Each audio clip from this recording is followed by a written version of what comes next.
read a book, watch a video, a tutorial about music theory, learn major scale. You know what I mean? Learn an instrument. Those are the first steps, like the basic stuff.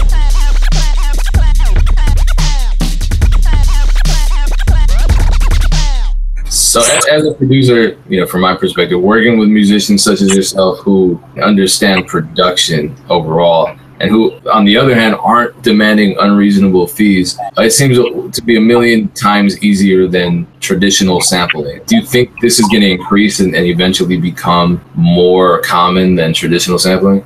It would be cool just because it would involve more musicians. And I think that advancing musicianship is a noble thing that I think should happen.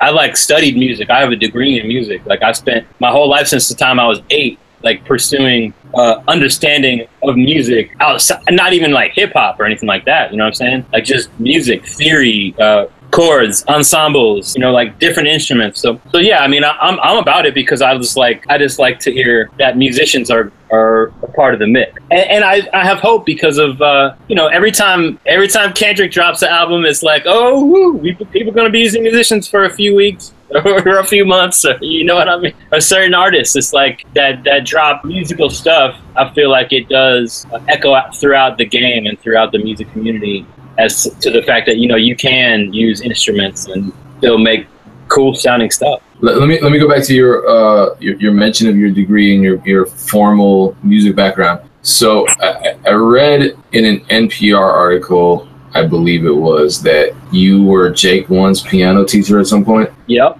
Yeah, he lived in Oakland for a short bit of time, and he reached out through a friend, Prozac Turner of the group Foreign Legion, and he wanted to get some deeper background in music theory. And so I would go to his spot. That was how I met Jake. I would go to his spot and kind of show him chords and kind of break it down for him, run exercises with him and stuff like that. Nothing too crazy technical on the piano, but more just understanding different chord progressions and how they can kind of be transposed throughout different keys, throughout the 12 keys. So what advice would you give? A lot of producers want to know, and they even will ask me, which is a bad move because I'm not at all a music teacher. What advice would you give a hip hop producer who wants to expand their musical abilities and especially learn some music theory? Yeah. I mean, well, start by picking up an instrument, I guess. It's a different world. When I was a kid, there was no YouTube or, the internet even. Everything is out there. It's right at your fingertips. It's right, it's right there to access. You just have to know where to look. I mean, just, read a book, watch a video, a tutorial about music theory, learn major scale. You know what I mean? Learn an instrument. Those are the first steps, the basic stuff.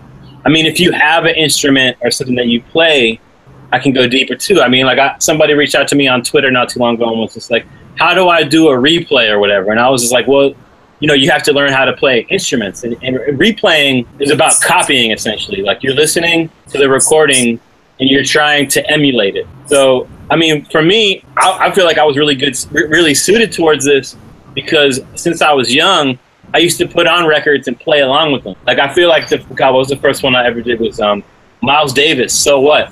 My friend that was more advanced than I was at the time at this, transcribing is what we called it. He was you try Miles Davis, So What? It's a really slow and lyrical musical passage. It's solo on it that you can so I was playing guitar. Miles Davis was on the trumpet, but I was listening to what he was doing and just trying to learn the notes. I even was writing it down on music paper at the time.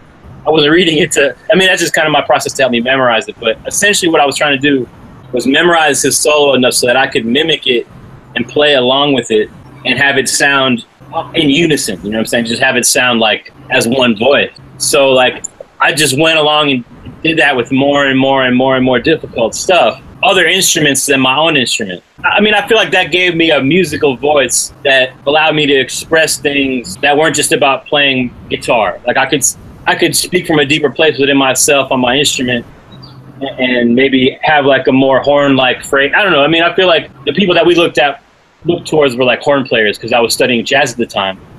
So you listen to different horn players and you tried to cop their sound. Coltrane, Miles Davis. And then, I mean, I went and studied Herbie Hancock and pianists, Bill Evans, Sonny Clark, and certain different guys. I think that kind of helped me towards, learning how to replay stuff because it's just like transcribing in a way.